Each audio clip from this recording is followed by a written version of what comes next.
구역예배 성경 공부 본문인 고린도전서 1장 26절로 31절의 말씀입니다. 제가 가진 성경으로는 신약 성경 264페이지 근처에 있습니다. 고린도전서 1장 26절로 31절의 말씀, 신약 성경 264페이지 근처에 있습니다. 우리 앞에 자막에도 나왔으니 한 절씩 교독해서 읽도록 하겠는데요. 마지막은 같이 읽도록 하겠습니다. 제가 먼저 봉독해 드립니다. 형제들아, 너희를 부르심을 보라. 육체를 따라 지혜로운 자가 많지 아니하며 능한 자가 많지 아니하며 문벌 좋은 자가 많지 아니하도다. 그러나 하나님께서 세상의 미련한 것들을 택하사 지혜 있는 자들을 부끄럽게 하려 하시고 세상의 약한 것들을 택하사 강한 것들을 부끄럽게 하려 하시며 하나님께서 세상의 천한 것들과 멸시받는 것들과 없는 것들을 택하사 있는 것들을 폐하려 하시나니 이는 아무 육체도 하나님 앞에서 자랑하지 못하게 하려 하심이라. 너희는 하나님으로부터 나서 그리스도 예수 안에 있고 예수는 하나님으로부터 나와서 우리에게 지혜와 의로움과 거룩함과 구원함이 되셨으니 기록된 바 자랑하는 자는 주 안에서 자랑하라 함과 같게 하려 함이라. 아멘. 바쁜 일상 속에서도 말씀 앞에 앉기로 선택하셔서 금요 구역예배 성경 공부 자리에 오신 구역장님들과 또 모든 구역원 식구들 환영하고 축복합니다. 우리 앞뒤 좌우에 계신 반가운 얼굴들을 마주 보시면서 축복의 인사, 사랑의 인사 함께 나누겠습니다. 주 안에서 사랑합니다. 주 안에서 축복합니다. 참 잘 오셨습니다. 네, 누구나 약점이 있기 마련입니다. 약점이 있기 마련이죠. 단점과 약점이 없는 사람은 없습니다. 저는 이런 말을 좀 자주 듣는데요. 김주혁은 단점이 없는 것이 단점이다. 죄송합니다. 네, 여러분 앞에 그림 자료가 나와 있습니다. 뒤집힌 여자의 얼굴입니다. 보기 어떠세요? 미인인가요? 네, 이쁘죠. 미인이죠. 혹시 자세히 보다 보니까 이상한 점을 혹시 찾아보셨어요? 네, 다음 사진 볼까요? 이 사진을 뒤집으면 이렇게 됐어요. 이게 우리 아까 뒤집었을 때 봤을 때는 전혀 문제가 없어 보였는데 이렇게 보니까 문제가 있었습니다. 여러분 여전히 미인이에요? 아닙니다. 우리의 인지적 착시, 즉 우리의 저와 여러분의 연약함으로 인해서 입술이 거꾸로 되고 또 눈꺼풀이 뒤집어져 있어도 바로 알아차리지 못한다라는 겁니다. 왜 그렇습니까? 저와 여러분은 모두 다 단점과 약점과 연약함이 있기 때문입니다. 여러분 혹시 제가 퀴즈 하나 낼게요. 저 앞에 있는 유리문 있죠? 저 유리가 고체일까요? 액체일까요? 땡! 액체입니다. 신기하죠? 우리의 시간은 유한해서 시간이 정해져 있기 때문에 저게 흘러내리는지도 모르고 있는 거예요. 지금도 이 시간에도 조금씩 흘러내리고 있는 액체입니다. 신기하죠? 네, 우리의 이런 연약한 부분, 인지적으로 연약하고 착시적으로 연약한 부분들이 있다라는 거예요. 단점이 없는 게 단점인 저에게도 단점이 있다라는 거죠. 여러분 이것처럼 우리 모두에게는 연약함이 있기에 완벽한 사람은 없습니다. 또한 세상을 살아가다 보면은 여러 가지 생채기가 나기 마련입니다. 여러분 제 핸드폰 케이스 얼마 전까지만 해도 정말 새 거였어요. 왜냐하면 제가 부임할 때 이 핸드폰과 핸드폰 케이스를 구매했거든요. 그럼 몇 개월이에요? 한 4개월 정도 지났는데 지금 보면 스크래치가 이곳저곳 났어요. 살 때만 해도 반짝반짝 광이 빛났는데 지내다 보니까 이곳저곳 스크래치가 났다라는 것이죠. 우리도 마찬가지라는 거예요. 우리의 마음도 세상을 살아가다 보면 관계하다 보면은 상처기가 생기고 상처가 나기 마련입니다. 그래서 그것이 트라우마가 되어 약점이 되기도 합니다. 약점과 단점을 우리는 태어날 때부터 타고나기도 하지만 우리에게는 여러 가지로 이렇게 핸드폰을 사용하다 보면 생채기가 나고 상처가 나듯이 우리도 삶을 살아가다 보면은 여러 가지 이유로 약점과 단점 등 연약함이 생기기 마련이다라는 것이죠. 여러분의 약점, 여러분의 연약함, 여러분의 부족함은 혹 무엇입니까? 한번 생각해 보시기 바랍니다. 우리가 살아가는 이 세상에선 우리의 약함을 어떻게든 숨기려고 합니다. 약함을 드러내는 것이 약점이 되기 때문입니다. 각자가 지닌 단점과 연약한 부분은 다른 이들에게 쉽게 가십거리가 되기도 하고, 저 사람 저렇더래, 이 사람 이게 좀 약하더라, 이렇게 가십거리가 될 수 있고, 내 치부를 드러내면 쉽게 무시당하고 세상에서 먹히기 마련입니다. 약점의 사전적인 그런 이름 뜻처럼 떳떳하지 못하며 주눅들게 마련입니다. 우리는 양육강식의 세계 속에서 어떻게든지 내 약점을 가리려고 하고 페르소나, 가면을 쓰고 살아가기 위해서 아등바등 세상을 살아가려 합니다.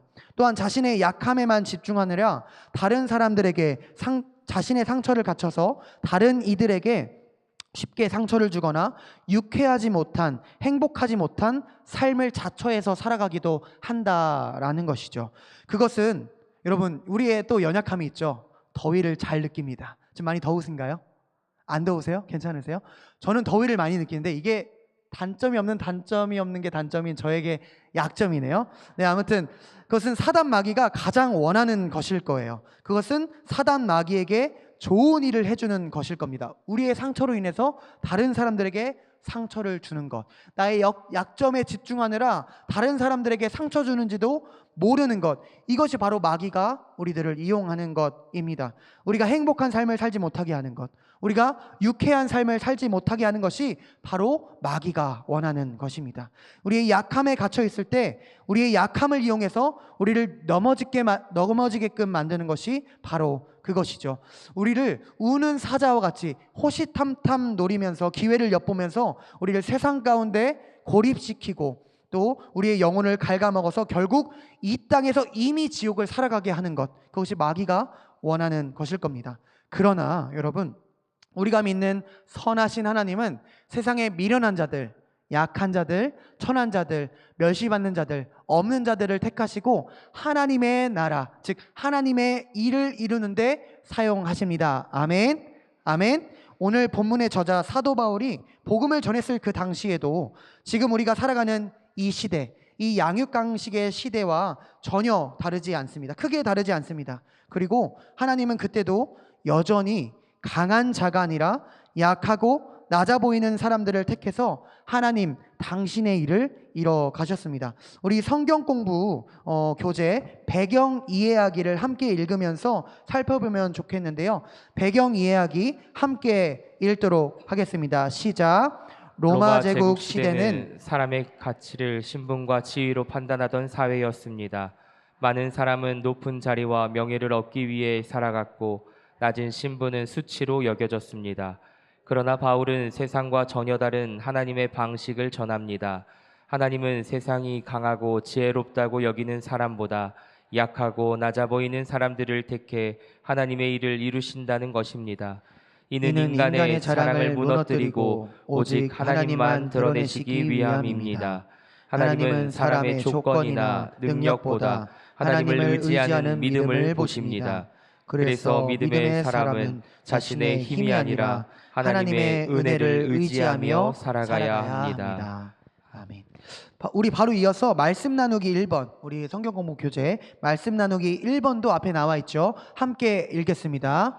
하나님이 세상에 미련한 것들, 약한 것들, 천한 것들, 멸시받는 것들, 없는 것들을 택하시는 이유가 무엇일까요? 사랑하는 여러분, 우리가 배경 이야기를 읽으면서 또 살펴본 것처럼 하나님이 세상에 미련한 것들, 또 약한 것들, 천한 것들, 멸시받는 것들, 없는 것들을 택하시는 이유는 분명합니다. 그것은 바로 하나님의 일을 이루시기 위함입니다. 그리고 자기의 힘으로, 내 공로로 그것들을 했다고 고백하지 못하게 하기 위함입니다. 더불어서 우리 좋으신 하나님은 저와 여러분이 약함에 머물러서 주눅들거나 다른 이들에게, 나의 약함으로 말미암아 다른 이들에게 상처를 주며 사는 것을 원치 않으십니다. 하나님은 사단 마귀와 다르게 우리가 행복하고 유쾌한 삶을 살아가기를 원하고 계신다라는 것이죠. 우리가 이 땅에서 구원의 은혜를 누리면서 이미 천국을 살기를 원하신다라는 것입니다. 우리 말씀 나누기 2번도 다 함께 읽기를 원합니다. 함께 읽겠습니다. 예수님은 그분 안에 있는 우리에게 무엇이 되어 주셨나요? 네, 이어서 고린도전서 1장 30절 말씀 앞에 나와 있습니다. 함께 읽으면서 답을 달아보도록 하겠습니다. 시작. 너희는 하나님으로부터 나서 그리스도 예수 안에 있고.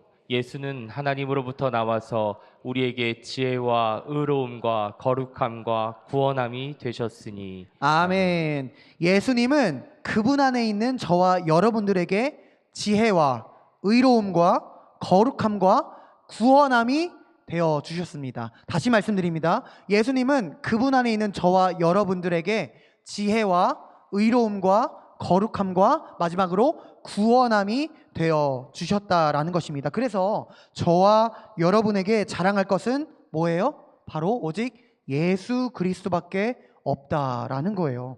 인간의 자랑이 무너져야 하고 오직 하나님의 영광만이, 하나님의 의만이 드러나야 할 줄로 믿습니다. 아멘. 여러분, 목사가 되기 위해서는, 목사님이 되기 위해서는 반드시 갖춰야 하는 소정의 과정들이 있습니다. 신학교 6년의 과정과 또 인턴십 과정 3년의 과정 기간을 지나서 목사고시를 보고 또 이제 안수를 받아야 하는데요. 목사고시, 이 시험에 합격해야만 안수를 받을 자격이 주어지게 됩니다. 저도 그 시험을 준비하던 때가 있었습니다. 이제 우리 전도사님들 그 시험을 봐야 할 텐데요. 근데 제가 이 목사고시를 준비하던 시기가 참 특이했습니다. 저에게 개인적으로 특이했는데 자기 군대 이야기가 제일 힘들었다 이렇게들 말하잖아요. 근데 제가 그 시험을 준비하던 때가 제게는 참 특별했습니다. 그때 그 당시 때 섬겼던 그 담임 목사님께서 안식년 중이셨어서 3개월 동안 교회를 비우셨어요. 3개월 동안 교회를 비우셔서 부교역자들이 맡아야 할 설교의 양과 또 사역이 평소보다 배 이상으로 늘어났던 시기였습니다. 또 제대로 제가 집중해서 준비했던 그 기간, 그러니까 현충일부터 시작해서 그 시험이 6월 말이거든요. 한 2주 남짓의 그 기간 동안 그 족보와 같은 시험 문제를 외웠던 겁니다. 이제 그 안에는 성경, 구약, 신약도 있고요. 그 다음에 헌법, 교회법이 들어있는데 그것들을 열심히 외웠습니다. 이 기간 동안 이제 교회에서 퇴근을 하면 바로 독서실, 스터디 카페에 가서 밤새 공부를 하고 1시간 자고 새벽 예배를 출근하는 겁니다. 그런 식으로 이제 2주 동안 보냈던 것 같아요. 그때 이제 젤리를 먹으면서, 좋아하지도 않는 그 젤리를 먹으면서 잠을 깨우느라고 살도 많이 쪘던 것 같습니다. 그러니까 몸에 염증도 얼마나 많았겠어요. 잠도 못 자지, 몸에 안 좋은 젤리 먹으면서 밤도 깨우지, 이렇게 그랬던 것 같습니다. 근데 또 하필이면 우리 기수부터 시험 문제 범위가 더 확장돼서 늘어났는데요. 성경 구절을 외워야 하는, 요절을 암송해야 되는 것들이 있었어요. 이거는 예를 들어서 전 기수는 50개의 요절만 외우면 됐으면 우리 기수면 한 200개를 외웠어요. 그러니까 배로 늘어났던 거였습니다. 그러니까 다 외우는 게 아니라 그 중간중간 블랭크 시험이었어서 다 외워야 됐었겠네요. 아무튼 중간중간에 그 빈칸을 채우는 시험이 추가가 되었던 것입니다. 더 많은 양의. 성경과 헌법은 제가 다 외웠었는데 성경 구절 암송은 사실상 제가 한 구절도 손도 못 댔습니다. 그래서 이건 떨어져도 내가 할 말이 없겠다 하고 마음을 먹었었던 시간이었는데, 시험 문제를 막상 딱 받아보니 성경 구절 문제가 한 문제도 안 나온 거예요. 200개의 그 요절 중에서 누구는 은혜입니다 할 수 있는데 저는 그게 은혜가 아니었어요. 이게 너무 시겁한 거예요. 그때 제가 한마디로 탁 머리를 한 대 탁 맞은 느낌이었는데, 시험 기간 준비가 저에게 많았더라면, 그 담임 목사님이 안식년이 아니어서 제가 설교 준비할 시간, 그러니까 설교를 안 했더라면, 또 만약에 시험을 제가 떨어져서 열심히 또다시 준비했더라면 나의 능력을 자랑했을 겁니다. 내가 능력이 있어서 목사고시를 붙었다라고 했었을 겁니다. 그런데 이게 보세요. 제가 잘나서 목사고시를 붙은 겁니까? 아닙니다. 요절 200개 중에 한 문제도 안 봤어요. 그런데 한 문제도 안 나왔습니다. 이건 주님의 은혜라고밖에 제가 고백할 수 없었을 겁니다. 제 능력으로, 제 잘남으로, 제 공로로 목사가 되게 된 것이 아님을 계속 고백하게 하셨습니다. 하나님께서는 때로 우리의 부족함을 그대로 두신 채 은혜를 펼쳐 보여주십니다. 아멘. 우리가 잘나서 쓰임 받는 것이 아니라 부족해도 하나님께서 붙드시면 길이 열린다는 것을 경험하게 우리 삶을 통해서 보여주지 않으셨습니까? 이것이 바로 두 글자로 은혜입니다. 다시 말씀드립니다. 이것이 바로 하나님의 은혜입니다. 그래서 우리는 이렇게 고백해야 합니다. 하나님이 여기까지, 에베네셀의 하나님이 여기까지 우리를 인도하셨습니다. 아멘.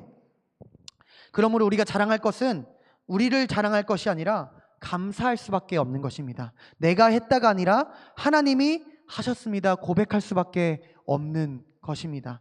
사랑하는 여러분, 하나님은 우리의 약함조차도 사랑하여 주십니다. 우리의 공로, 우리의 힘, 우리의 능력으로는 절대 죄와 죽음의 자리, 약함의 자리에서 벗어날 수가 없지만 오직 예수 십자가의 보혈의 공로, 그 은혜로 덮어주시고 우리를 의롭다고 칭해 주십니다. 그리고 우리를 사망의 자리에서 생명의 자리로 옮겨 주십니다. 구원받은 자로 살게 해 주십니다.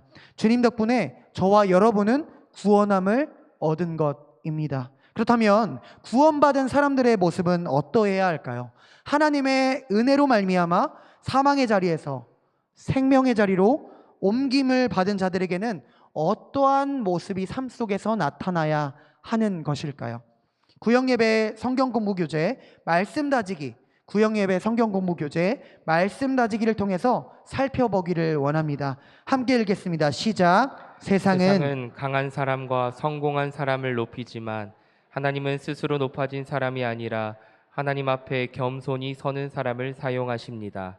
하나님은 우리의 약함 속에서도 일하시며 연약한 삶을 통해 하나님의 능력을 드러내십니다. 그러므로 우리는 자신의 부족함 때문에 낙심하기보다 하나님을 더욱 의지해야 합니다.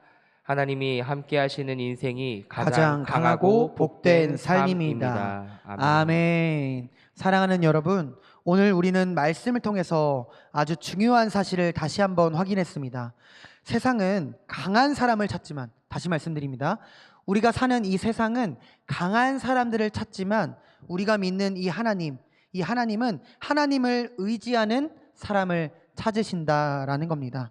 우리는 때로 부족함 때문에 낙심하고 또 우리가 지닌 연약함 때문에 스스로를 작게 여길 때가 너무나도 많이 있는 것 같습니다. 그러나 하나님께서는 우리의 강함, 우리의 공로, 우리의 잘남이 아니라 하나님을 붙드시는 마음을 더 기뻐하시는 줄로 믿습니다. 오히려 내가 할 수 없다고 고백하는 그 자리, 넘어진 그 자리에서 하나님의 은혜와 능력이 더욱더 분명하게 드러나게 될 것입니다. 그러므로 약함은 저와 여러분들에게 분명하게 유익입니다. 아멘.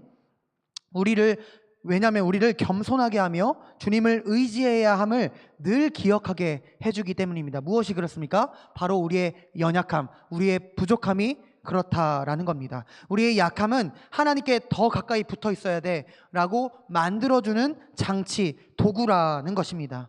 종교개혁자 마틴 루터는 그의 병약함과 투병 생활을 통해서 하나님께 더 가까워졌다라고 고백하고 있습니다. 그의 약함은 그를 하나님께 더 깊이 이끌었고 그의 신앙을 더욱더 굳건하게 만들었습니다. 찬송가 543장이 생각나는데요. 찬송가 543장 후렴 가사는 이렇습니다. 세월 지나갈수록 의지할 것뿐일세 무슨 일을 당해도 예수 의지합니다. 아멘. 여러분, 세월 지나가면 갈수록 우리의 육신은 더욱더 약해집니다. 핸드폰을 사용하면 사용할수록 생체기가 나고 기능이 떨어지는 것처럼 우리의 몸도, 우리의 육신도 연약해지기 마련입니다. 우리는 나이가 들수록 더 많은 약함을 경험할 것입니다. 몸이 약함도 있고 관계의 상처도 있고 말 못할 외로움과 눈물도 있을 것입니다. 가정의 짐, 자녀의 문제, 건강의 문제, 배우자와의 갈등, 오래된 상처들. 그러나 여러분, 찬송으로 고백했던 것처럼 오직 예수님만 의지하시기를 좋으신 예수님의 이름으로 축복합니다. 축복합니다. 하나님은 늘 부족한 사람, 연약한 사람, 눈물이 있는 사람, 깨어진 사람을 붙드시고 하나님의 당신의 일을 이루어 가셨습니다. 아멘. 모세는 말을 잘 하지 못하는 사람이었고, 다윗은 연약함이 많았고, 베드로는 실패한 사람, 예수님을 부인했던 사람이었습니다. 바울은 자신의 육체의 가시 때문에 괴로워하면서 주님께 간구했던 사람이었습니다. 그런데 하나님은 그들을 버리지 않으시고 그 약한 사람들을 사용하셔서 위대한 하나님의 일을 이루어 가셨습니다. 오히려 그 약함 위에 하나님의 능력을 덧입혀 주셨습니다. 그래서 은혜 위에 은혜다라고 고백할 수밖에 없다라는 것이죠. 하나님은 부족하고 연약한 저와 여러분들을 통해 가정을 살리실 것이고, 구역을 살리실 것이고, 영혼을 살리실 것이고, 교회를 세워 가실 것입니다. 오직 예수 그리스도를 여러분 자랑하시기를 축복합니다. 우리의 지혜 되시고 의로움 되시고 거룩함 되시고 구원함 되시는 오직 예수님만을 자랑합시다. 아멘. 그럴 때 하나님께서 우리의 연약한 삶을 통해 하나님의 영광을 나타내실 줄로 믿습니다.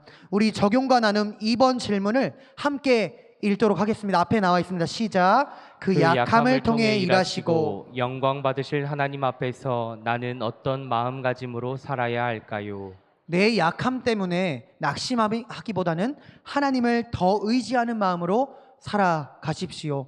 비교하고 주눅드는 마음보다 하나님이 나와 함께 하신다는 그 믿음으로 살아가십시오. 내 힘과 내 공로를 자랑하는 삶이 아니라 모든 것이 하나님의 은혜였음을 고백하며 감사함으로 살아가십시오. 그리고 무엇보다 연약한 나를 붙드시는 예수님을 바라보시면서 겸손히 순종하는 삶을 살아가십시오. 예수님만 의지하시기를 축복합니다. 그럴 때 하나님께서 우리의 삶을 통해 하나님의 능력과 영광을 나타내실 줄로 믿습니다.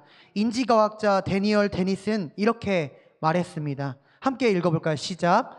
행복의 비결은 자신보다 더 중요한 무언가를 찾아서 그것에 인생을 바치는 것이다. 네, 여러분, 주님만 의지하며 주님께 인생을 바치는 우리 모든 구역장님들과 또 구역 식구들 다 되시기를 좋으신 예수님의 이름으로 축복합니다. 축복합니다. 아멘.